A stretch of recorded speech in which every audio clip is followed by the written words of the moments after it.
Hello, everyone. Welcome back. Welcome back to the recovery room with yours truly, Dr. Carla Chaney-Rhodes, your recovery specialist. Listen, I am super excited on tonight about our conversation. We are going to be talking about on tonight trauma. This is the second week that we will be discussing trauma. We started on last week discussing this topic, and it was quite interesting and quite informative. So on this week, we want to continue the conversation and allow Q&A. So I hope those of you who are coming on, you are prepared with your questions because we want to answer them on tonight. But listen, before we get started, I need each and every one of you to do me a favor. I want you to hit like, I want you to share, and I want you to tag 5 people for grace into this video, because this is going to be an amazing conversation on tonight where I want to educate you and to bring some things to your awareness to help you recover. Is that all right? Listen, we are in the recovery room. Go ahead and let somebody know that Dr. Carla is on tonight, and my assignment is to help you recover from what we call trauma. That's right. So this is an important conversation and topic on tonight. And I kind of wanted tonight to be interactive because I know oftentimes so many people have so many questions and you don't have the opportunity to ask and get the help that you need. What I want to do on tonight, I want to just greet each and every one of you now as you come in.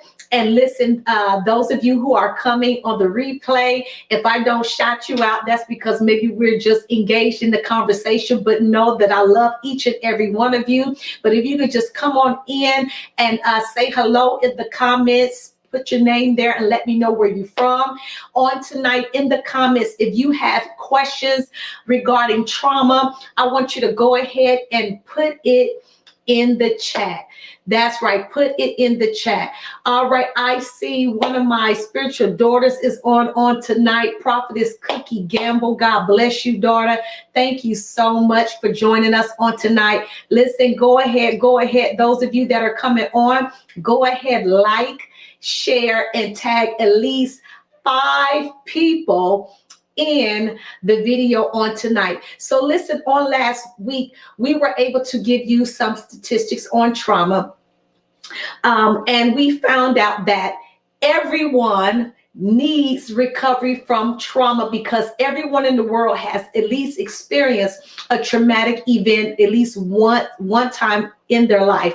And as we discussed on last week, that there was a survey conducted that included 24 countries, and 70% of those respondents pretty much communicated that they have experienced trauma at least once in their life, and 30.5% of those people have experienced at least 4 or more traumatic events. So I want to go ahead and define trauma for you again, as we did last week, just so some of you that missed last week, you are up to speed to where we are. So trauma is defined as a psychological, emotional response to an event or an experience that is deeply distressing or disturbing. In reality, trauma can come from any experience that makes you feel unsafe physically, emotionally, or that disrupts the way we cope or function. And so we begin to name some examples of traumatic events on last week, such as natural disasters, sexual assault, seeing or experience a death of a loved one, hospitalization, physical pain or injuries, such as being in a car accident and so forth, different things like that. And so we know that trauma can affect you in more ways than one. And it can cause emotional distress. It can cause physical harm to you.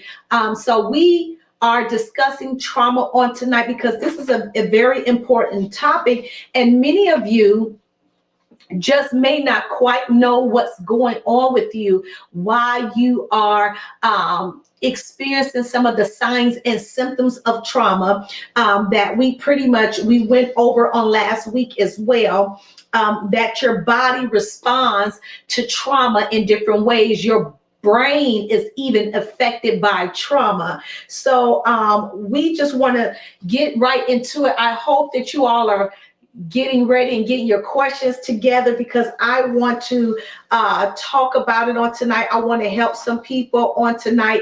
But on last week, we did identify that there are three main types of trauma. Number one, there is the acute trauma. That's when trauma is a result from a single incident. We also have chronic trauma, in which there is a repeated or prolonged traumatic experience. And last but not least, complex trauma is where you are exposed to varied or multiple traumatic events, which are often invasive or of interpersonal nature.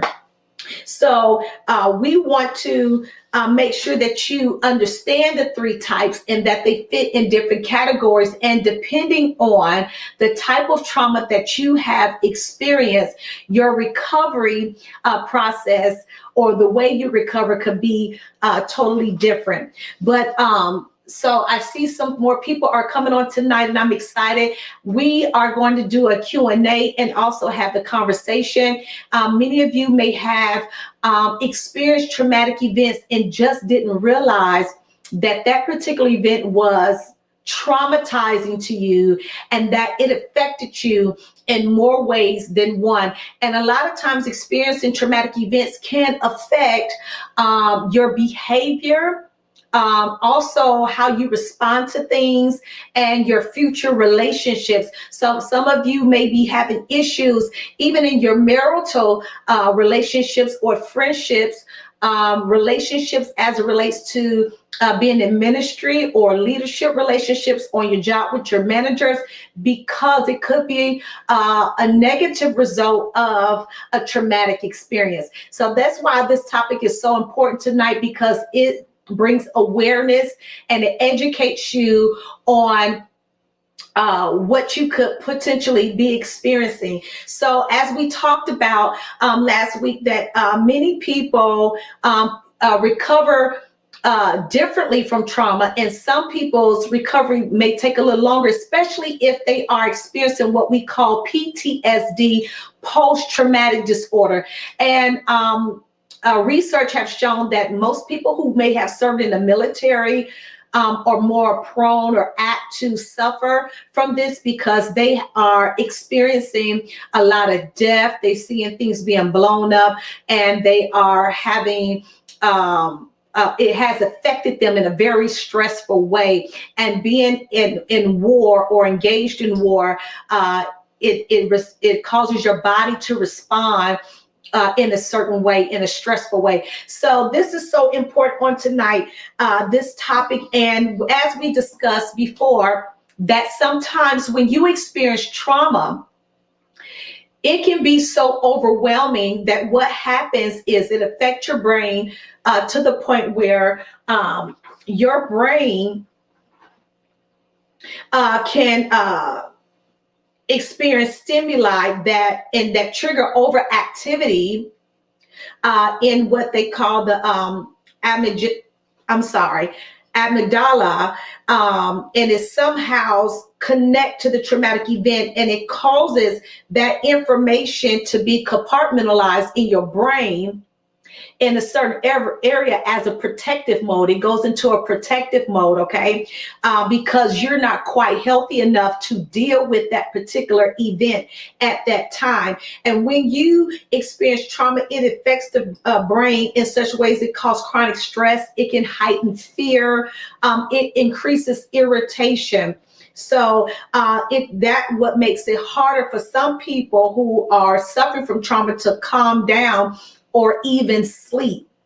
Wow. So some of you may be experiencing some of these things and you just didn't know what what's going on with you. And a lot of times you can experience trauma in your youth, and your brain has put that memory away. So let me backtrack. So a lot of times when you experience trauma, your brain kind of take a picture, a snapshot of that image of that trauma and put it away. And then many years later, you can start having the flashbacks, or even your brain can start replaying those events as if it is current today. And so a lot of times when you experience trauma when you are young, your younger self, like at the age of 3, 4, 5, and 7, a lot of times don't have the language or the understanding to process that particular trauma. So then when you get older and you're mature enough and educated enough and healthy enough to process it and understand it, then your brain will bring it back so you can deal with it in a healthy way. Isn't that powerful? Our brain is so powerful that it goes into this protective mode. So this is so good on tonight. So listen, do any of you on tonight have your questions ready and prepared? So I'm just kind of still talking about trauma as if you, while you're getting ready. I wanted tonight to be a Q&A. So I can try to help you to the best of my ability.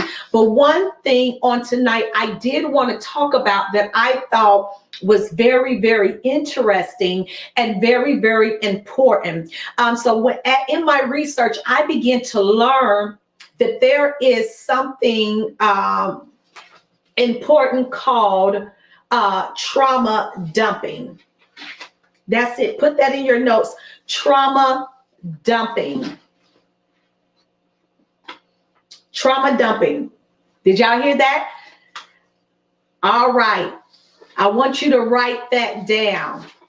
And this is so important because many people have been doing this even unaware.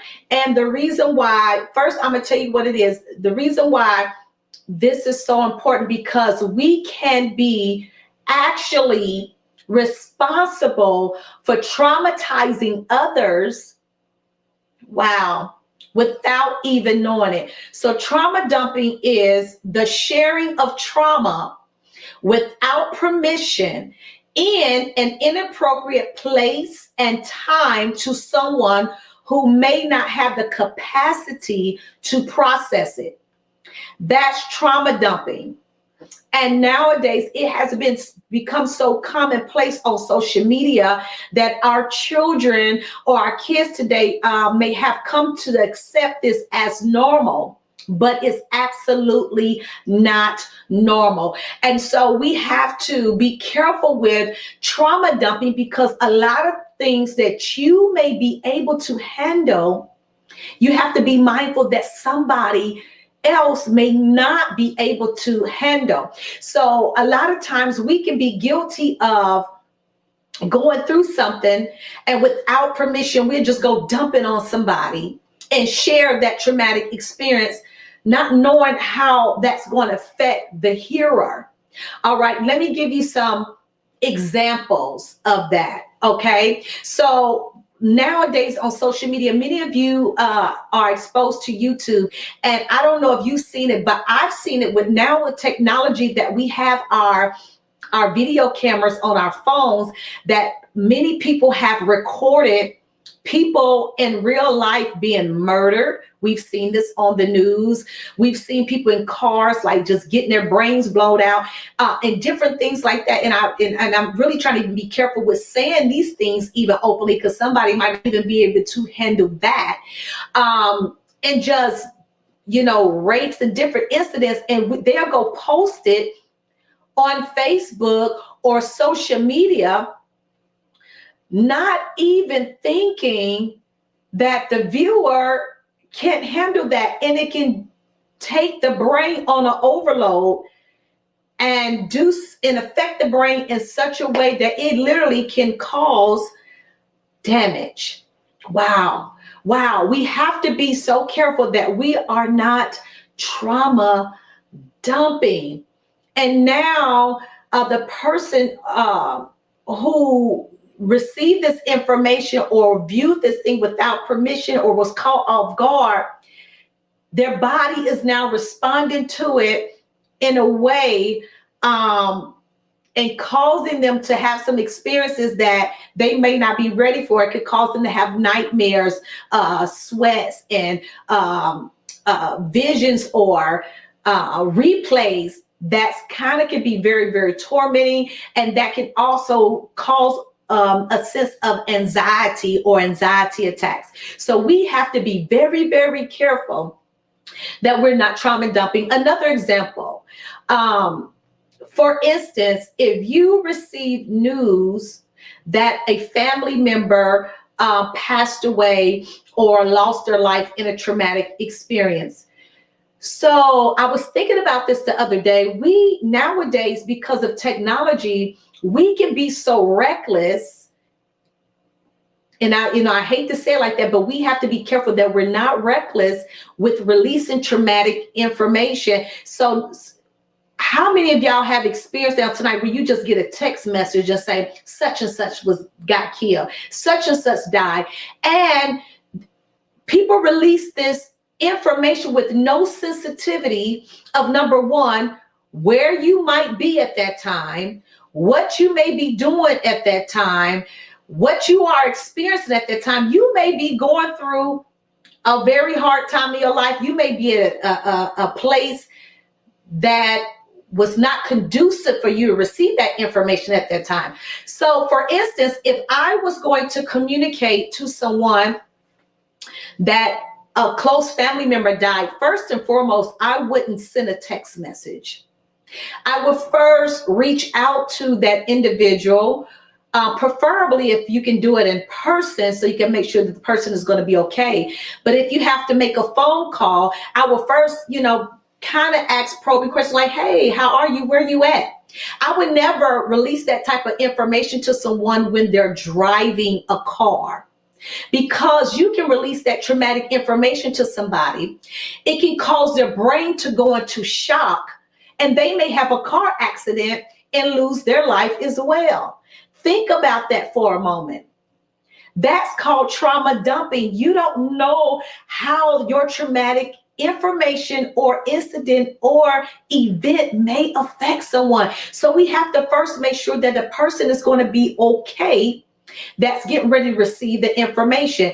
Let me make sure that they're not driving, they're in a safe place, they're sitting down, and that you kind of prep them, that you get ready to share something, that's bad news. So you kind of have to ease into it and not just dump it on a person. Does that make sense to anyone in the comments? Y'all give me some feedback on tonight. Come on, because this is interactive and this is so good. This is so important for you to grasp and understand. Are you all getting this tonight? Does this make any sense? All right, y'all come talk back to me. Talk back to me. Maybe some of you on the replay would catch it and just put something in the comments. But I think this is so important to know and to be mindful of, that we are not trauma dumping. So we talked on last week some ways and things that we can do to recover from trauma. Number one, we talked about last week to take care of yourself, to exercise, make sure that your physical body is being taken care of. Exercising a lot of times would definitely help you recover from trauma. You have to reduce your exposure to the event. You also have to talk about the event, what you're going through, that helps you deal with it immediately so you can move on from that particular event, as long as you are in a place of maturity where you can talk about it and deal with it. So I kind of wanted to touch on that. I want you to make sure that you stay connected. Do not isolate yourself and disconnect from people, but make sure that you are connected to wise counsel, a strong support system. And one of the things I want to say, when you are dealing with trauma, try to find a community or support group or system that may have experienced the same thing that you have experienced. There are so many different organizations and help groups out there, depending on what you have experienced. I know a person who had a person in a family that suffered from strokes. So they connected with support groups that had family members that suffer from strokes to help them cope and deal with it and how to recover. You may experience someone who may have been strung out on drugs and went through a lot of different changes. There are support groups for that to help you recover in that particular area. And then that way, it's not technically trauma dumping, because now you're connecting to people who have experienced the same thing you have experienced, and you are building a community and a group of people that you can talk about, because we all need to talk. We all need to deal with it. And what I found out, people, is once you deal with each traumatic event individually and properly grieve it, you can recover a lot faster. All right. So what I want to talk about tonight, because I want to talk about crying. All right. Crying. It helps you heal in your traumatic experience. So crying can be a way for the nervous system to come down from the fight or flight response, since crying is associated with a parasympathetic nervous system, which calms the mind and body. So a lot of times people, when they go through, they're like, I'm not going to cry. I'm trying to hold back. No, crying, grieving, releasing it is a form of healing. That's how your body calms down the mind in the body, because your brain just went on this overload. All right. And so crying helps calm all of that down. It helps. It's a healing agent. And this is why most of you can agree that when you go through something or get some traumatic or hard news, it's like after you get that one good cry, you say, okay, I just need to cry it out and I'm going to feel better. How many of you all had said that or felt like that, but you didn't really understand medically or terminology wise what was really happening to you? And so that's why this conversation is important tonight, for you to really understand that crying gives you a form of release. All right, I think I have a question in the chat. Let me see here. Let's read. So Trina Brown is on all the way from Ohio. God bless you, Trina. Your question said, it's good to prep the individual before sharing the trauma. Absolutely. At times, many are not dumping purposely, but because they are in shock, they act out of being human. You are correct. If we can, it's good to prepare someone before sharing. Absolutely, Trina Brown. Yes, people don't, again, and I kind of gave that disclaimer in the beginning, most people do not even realize that they are trauma dumping because they are so in shock at the news themselves. They are afraid. They're scared. They don't know who to maybe turn to for help. So they may do just act out of that human nature. But now that we are educating ourselves and bringing this to our awareness, let's try to now be more intentional when we get those new type of news. And I know each situation is different, and sometimes you never know how you're going to react to trauma in that moment. But if you could take a deep breath and just kind of think for a moment. And those of you, that may have to deliver the news, and you're kind of being strong with us being mindful how we share the information. But in those incidents in which, like I was saying before, Trina, where people have these videos that they just throwing on social media and different things that maybe people are not ready to see or experience or talk about, it can affect them. So yes, and in those moments, where people are not dumping purposely. We just want to try our best to be supportive, but I just would recommend, if it's something very traumatic, please, people, do not send a text message. Pick up the phone and verbally speak to a person. Number one, to make sure they are okay. All right. Awesome. Do we have any more questions on tonight or comments? I will read your comments if you want to just engage. Tonight is a Q&A. It's interactive. Thank you so much, Trina, for giving your input on that. Awesome. All right. So we was talking about how crying helps. In when you're dealing with trauma.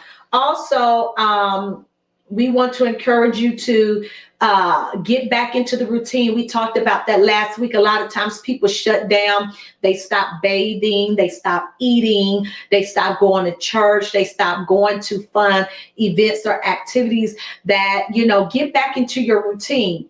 Now, you also have to make sure that when you get back in your routine, it's in a healthy way, that you're not over staying busy so you don't have to deal with the trauma. Okay. Now I'm encouraging you, get back into the routine, but don't find yourself like, okay, now I'm working double shifts and I'm working triple shifts to keep my mind off of it. Because honestly,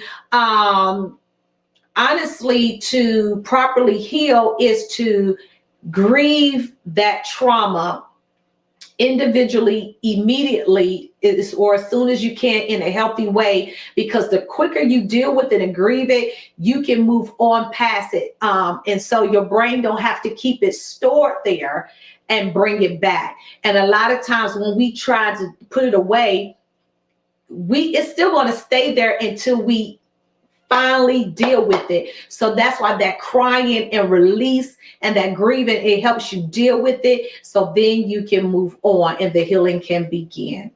All right. God bless you. I think Pastor Cornelius Hill is on. Your question is, how can we inform our churches to be more trauma friendly? Absolutely. That is so great. That was a great question. And so I would say to you, Pastor Cornelius, it's really going to start with our leadership, bringing this to our leadership team, because of course, a lay person cannot, what I want to say, the word I want to use to implement this information. So it's going to have to come from leadership to do what I'm doing tonight. Number one, let's talk about trauma. Let's bring more awareness, have these conversations.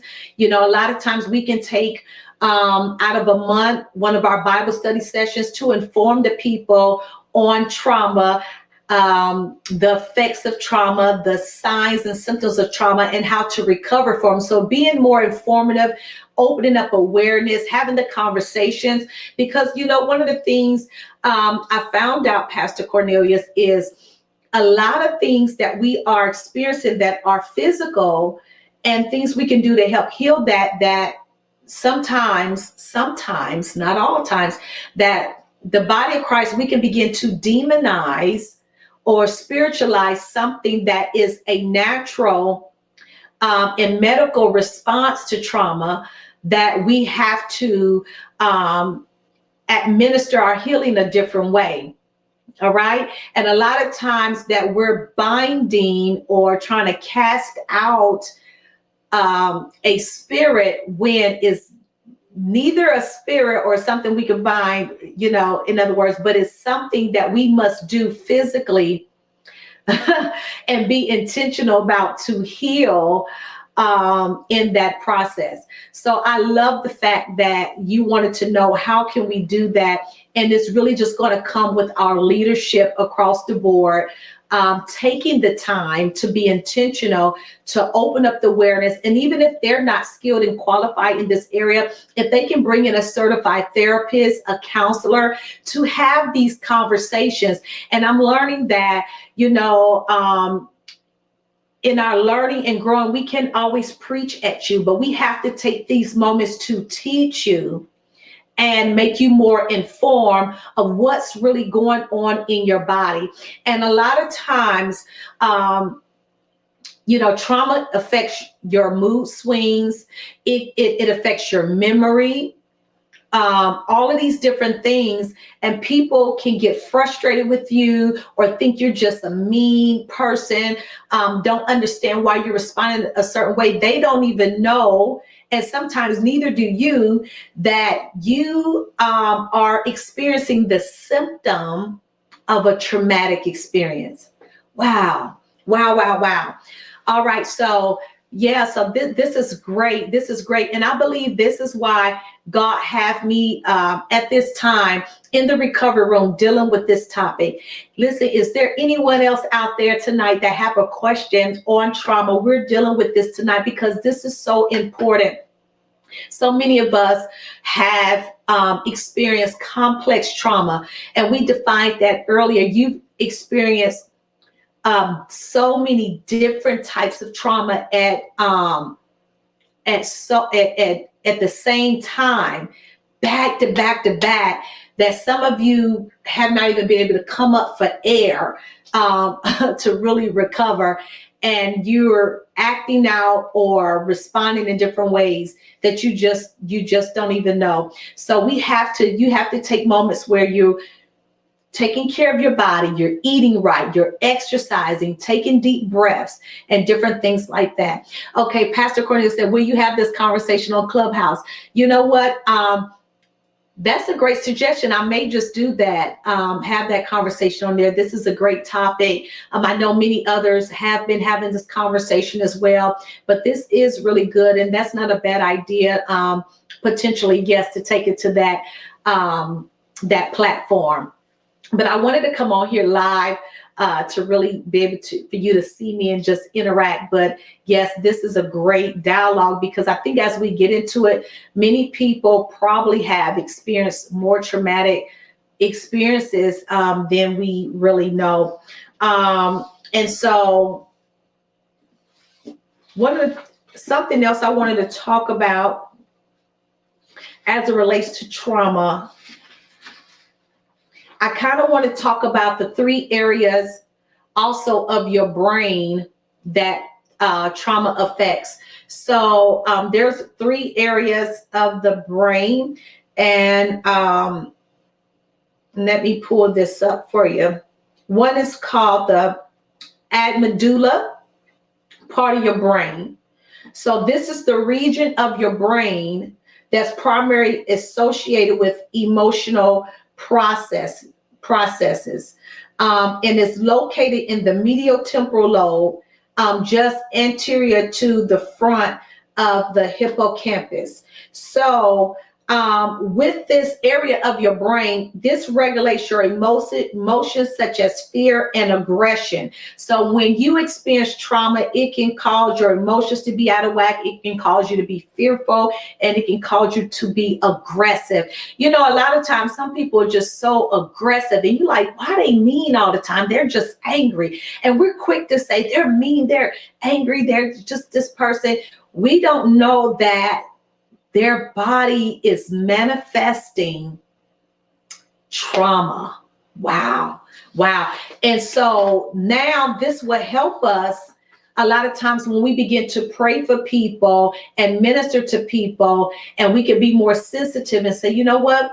Let me pray for them, because maybe this is a manifestation of a traumatic experience. So another part of the brain that can be affected by trauma, it's the hippocampus.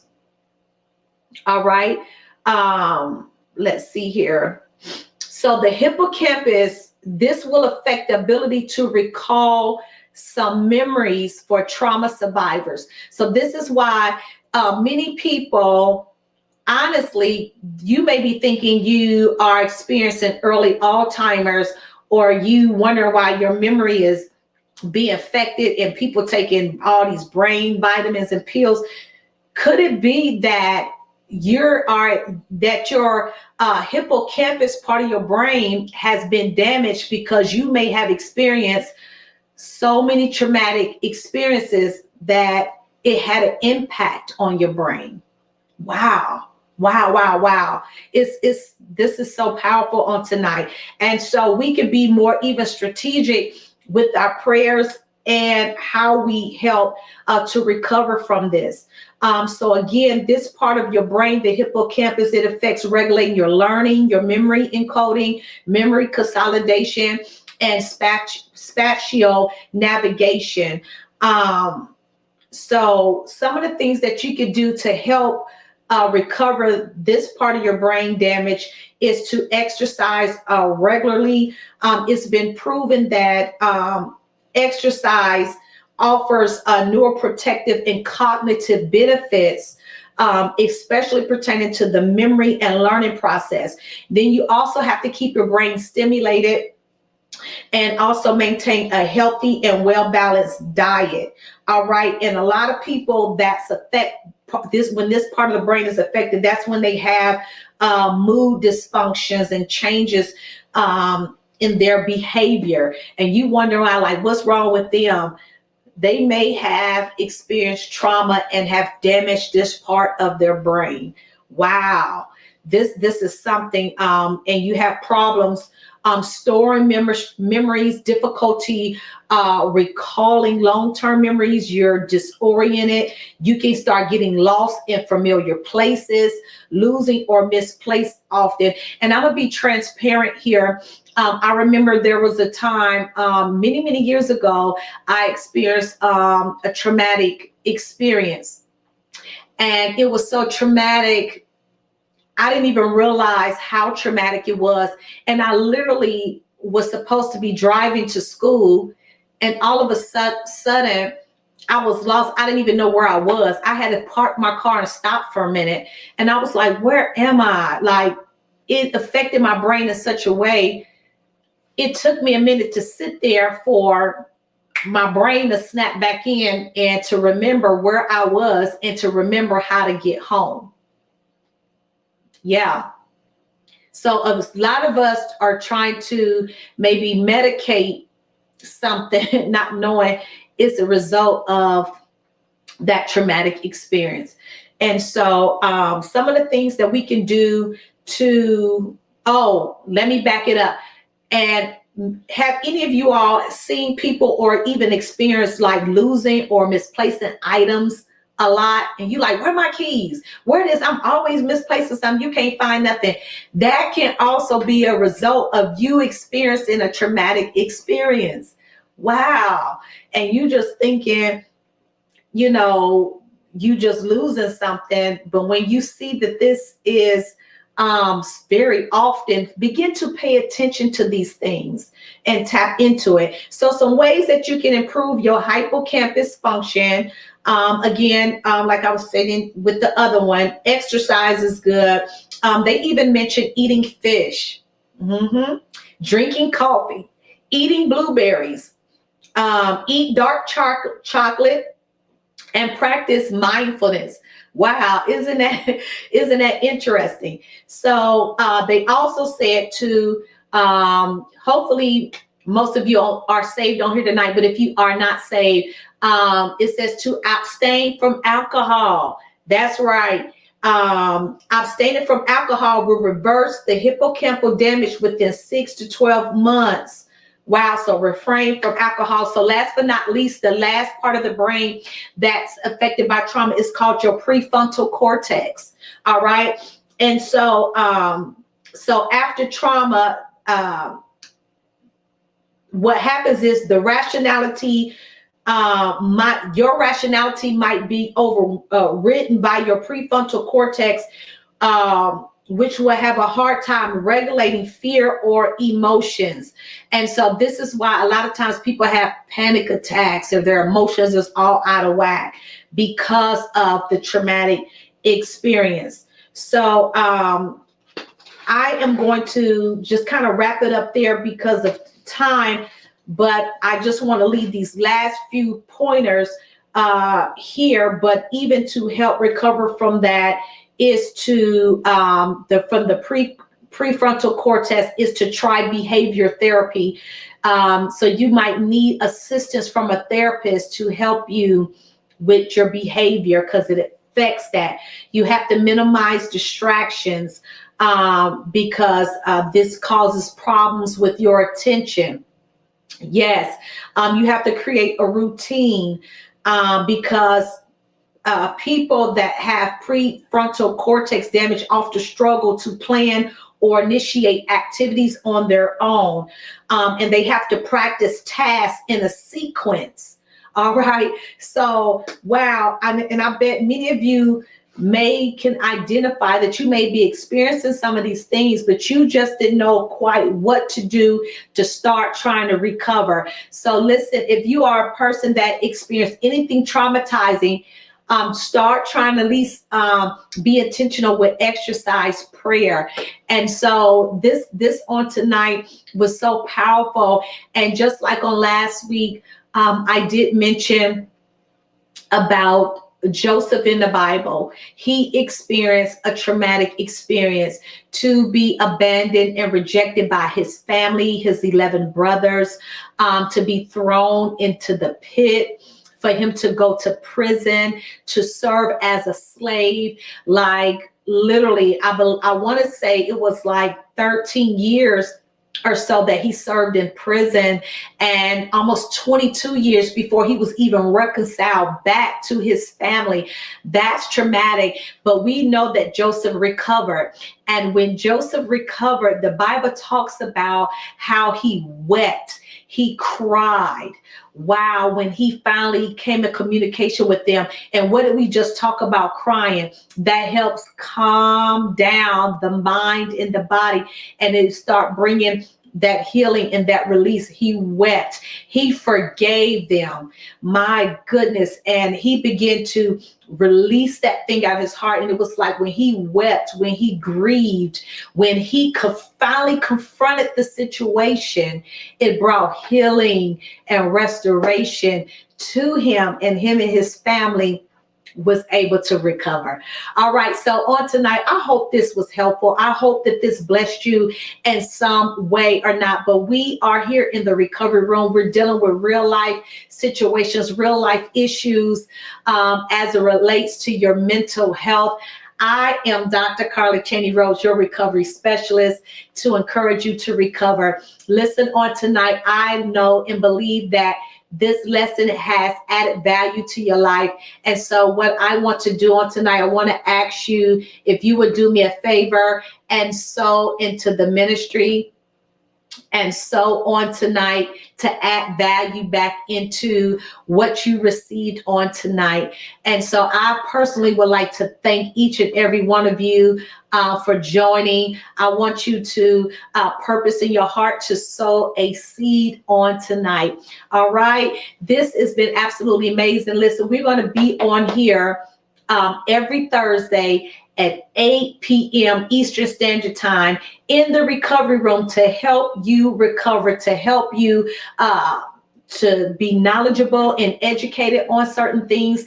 And also this year, I have decided to make myself available for you in the year of 2023. I am coming soon. Be looking out for the flyer and information.